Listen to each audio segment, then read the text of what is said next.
আসসালামু আলাইকুম প্রিয় ভাইরা, এই দেখতে পাচ্ছেন মাক্কা খেজুরের গাছ।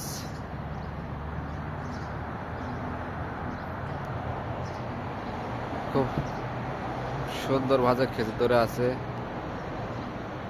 আপনাদেরকে দেখানোর জন্য খেজুরটা কাছে নিয়ে নিলাম। আপনারা ভিডিওটা শেষ করে দেখবেন, তাহলে খেজুর দেখতে পারবেন। এই গাছে পুরা দেখেন খেজুর অল্পই ধরেছে, তারপরেও অনেক বড় বড় হয়ে গেছে।